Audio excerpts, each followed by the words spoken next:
Come back again with the another part of the chapter, demand elasticity of demand.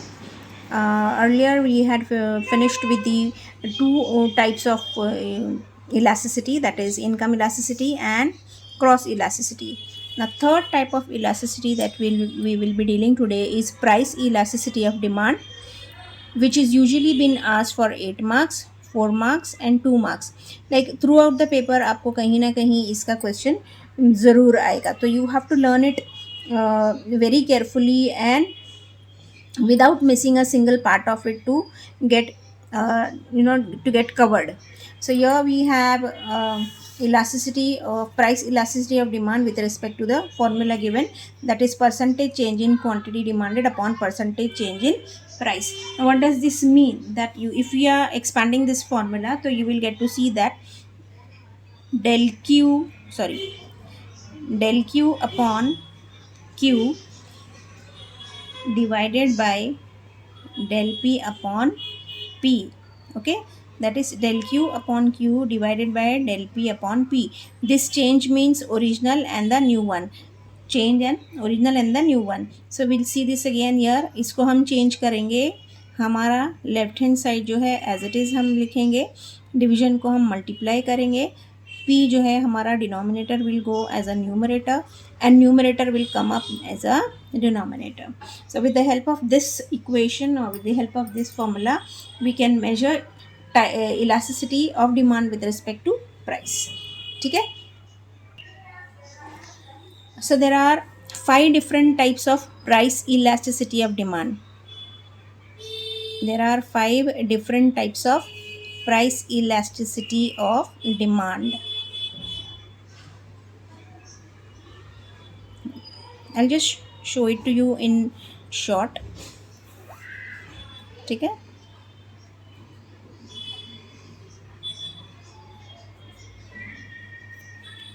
First one is perfectly elastic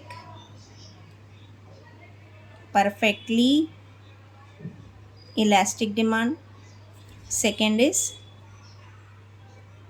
perfectly inelastic demand. ठीक है? Third is unit elastic demand.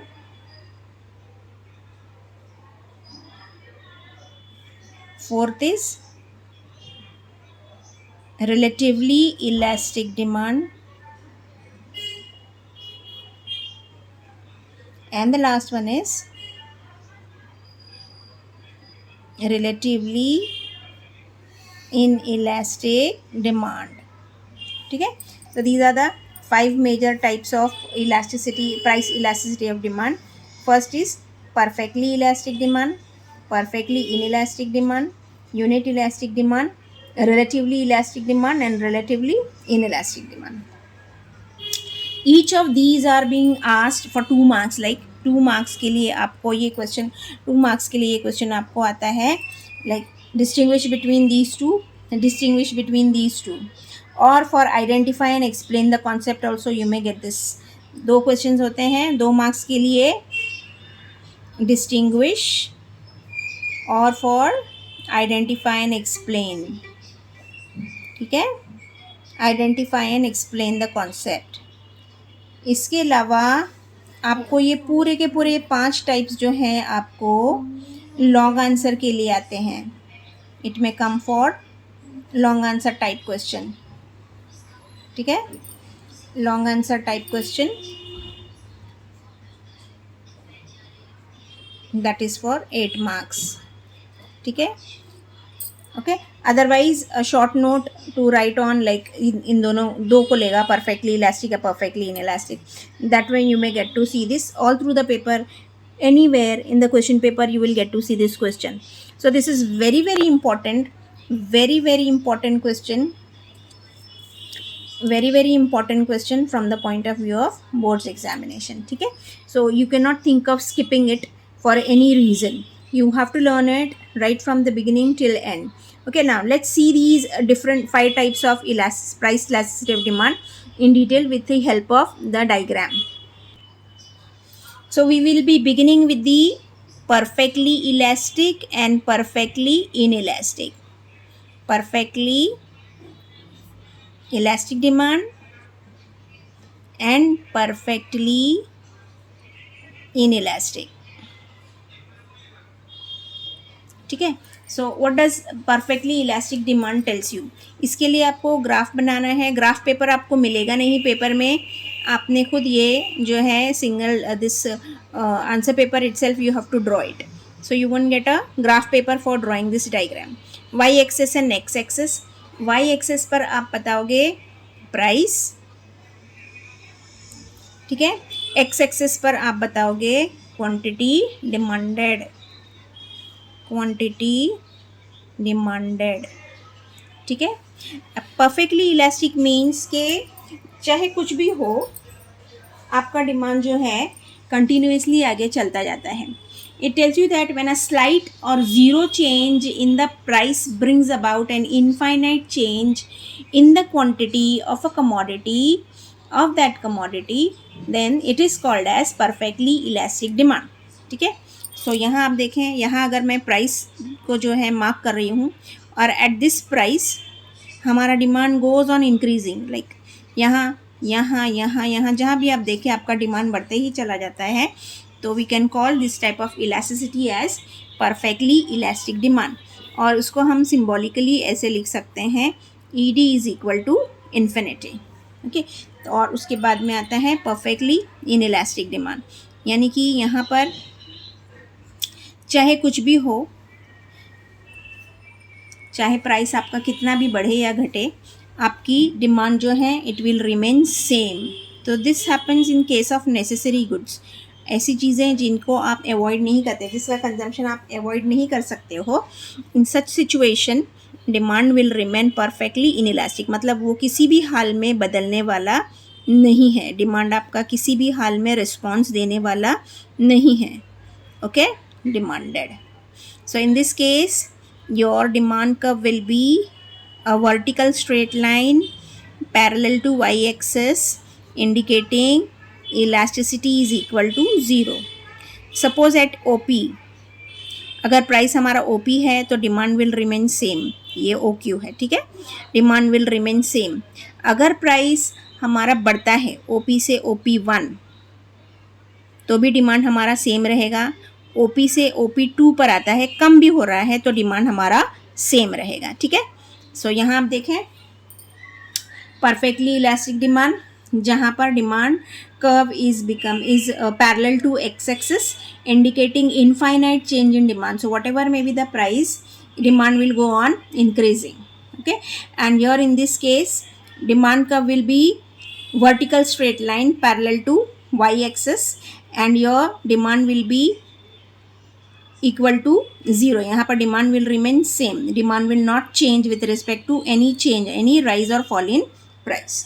Got it. So this is the perfectly inelastic demand and this is the perfectly elastic one. The first one is elastic and the second one is inelastic. So we'll see this with the help of a textbook. हाँ, when a slight or zero change in the price brings about an infinite, थोड़ा भी या zero change in the price brings about an infinite change in the quantity demanded of that commodity, it is called perfectly elastic demand. It is only a theoretical concept. Okay. So practically अगर हम देखें तो it doesn't exist. So for example 10% fall in price may lead to an infinite rise in demand. Okay, आप यहाँ पे देखें, ये diagram मैंने आपको बनाकर बताया. Perfectly elastic demand, we have y axis and x axis. ठीक है. तो यहाँ पर आपका प्राइस है और ये है आपका क्वांटिटी डिमांडेड, ये है ओपी. यहाँ पर आपका demand will go on increasing infinitely. ठीक है. यहाँ आप इसको और अच्छे से देखें तो demand curve is a horizontal line parallel to X axis indicating perfectly elastic demand. Right. Then we have perfectly inelastic demand where ED is equal to 0, when a percentage change in price has no effect on the quantity demanded of a commodity, it is called perfectly inelastic demand. For example, 20% fall in price will have no effect on quantity demanded. Okay, so अगर आप उसको यहाँ पर substitute करोगे change in price with respect to change in quantity demanded, that will give you 0. So in practice such situations rarely occurs. For example, demand for salt and milk. ठीक है, demand for salt and milk. For perfectly inelastic demand, this diagram I have drawn for you, y-axis and x-axis. At OP, demand is OQ only. With a increase in price, OP से OP1, demand will remain same. With a fall in price, OP2, OP2, demand will remain same. So in this case, elasticity of demand is equal to 0. So when price rises from OP to OP1, or when price falls from OP to OP2, demand will remains unchanged at OQ. You can see here OQ. ठीक है, therefore the demand curve is a vertical straight line parallel to y-axis indicating perfectly inelastic demand. Then we have next type of elasticity, that is unitary elastic demand. Unitary elastic demand. Unit means एक जैसा. ठीक है, तो यहाँ पर आप देखें in this case we have Y axis over here and X axis over here, y for price and this is my O and x for quantity demanded. ठीक है, यहाँ पर अगर ये OP प्राइस है, मतलब this is my demand curve. Now see suppose this is my demand curve.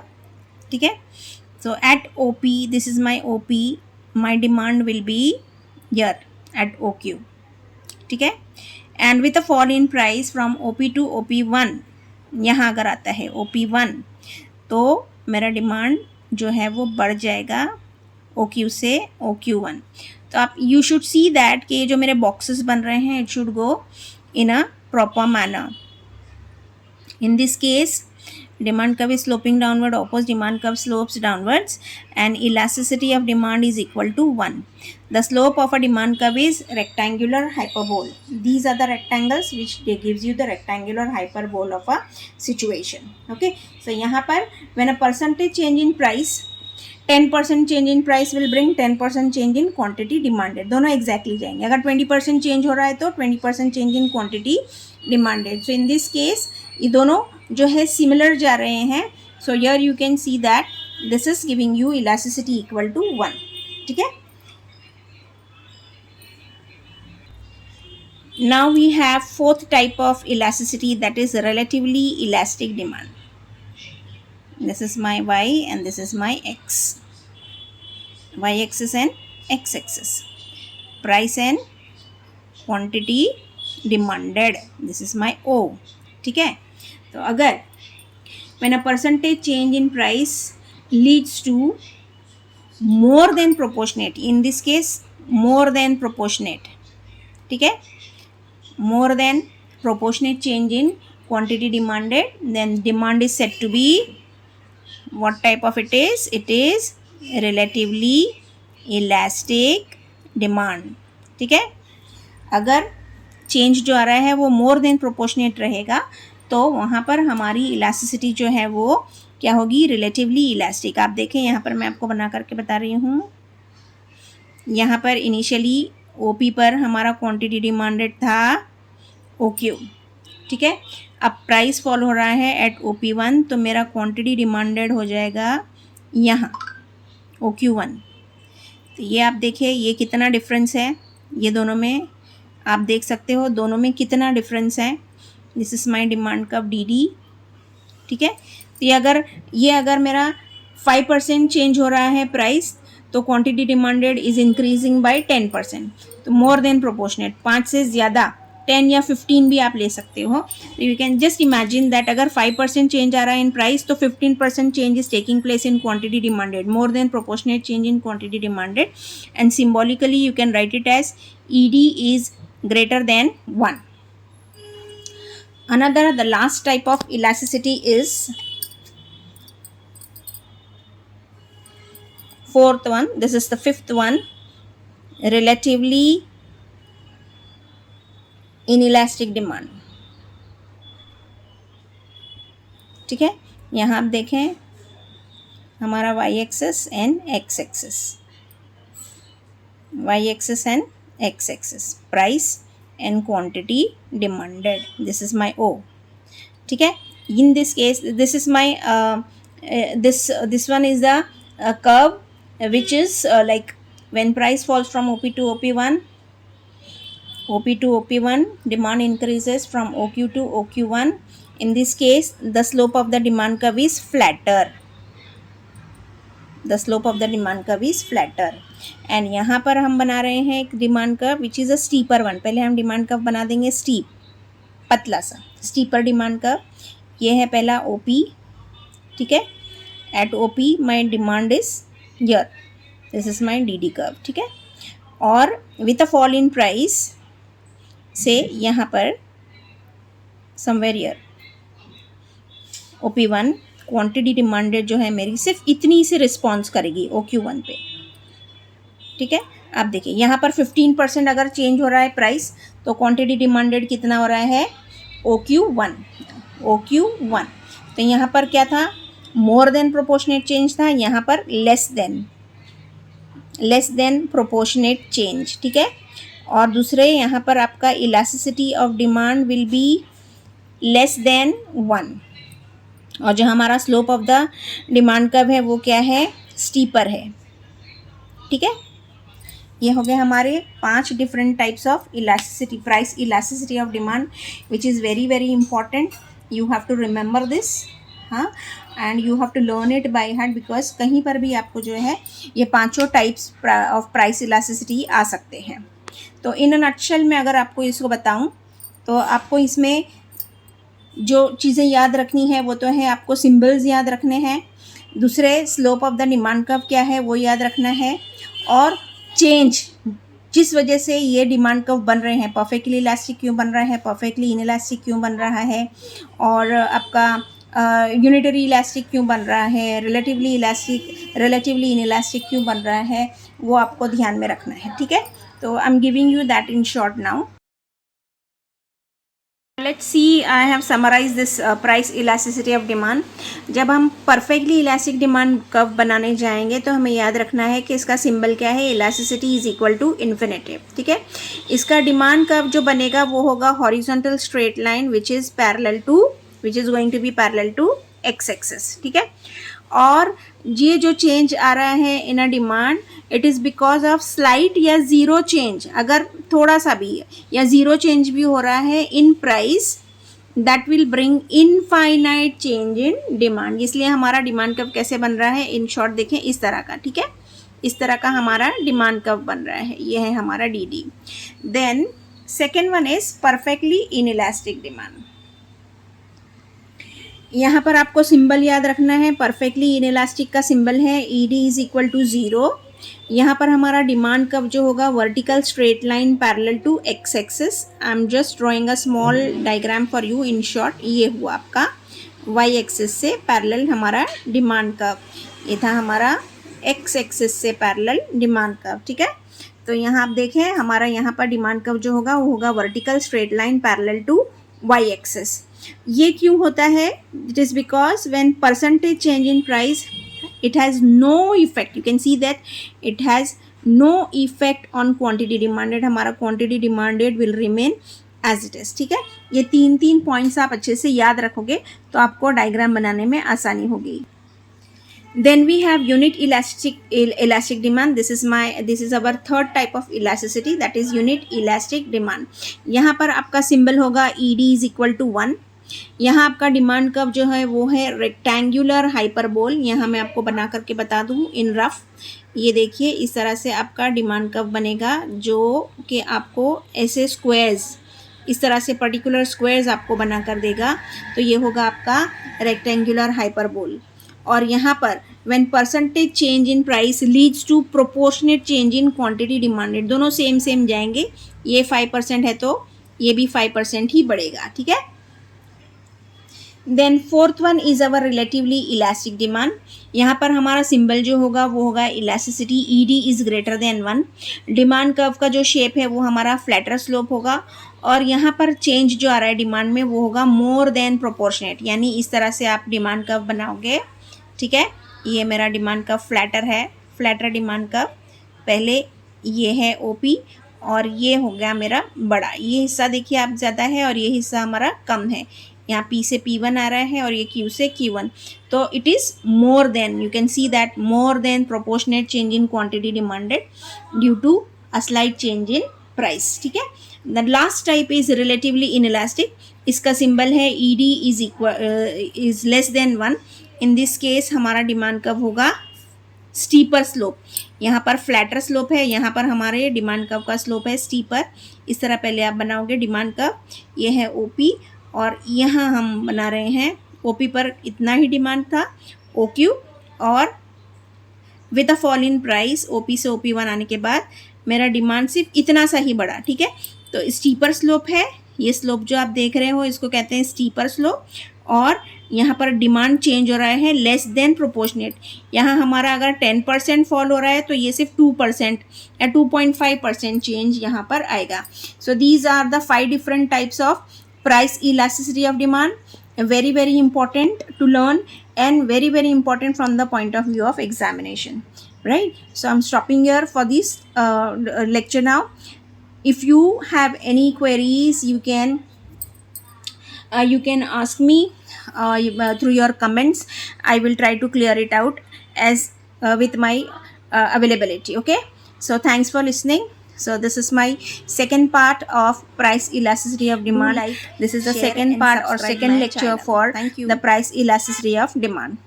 All right, or elasticity of demand. Thank you so much for listening.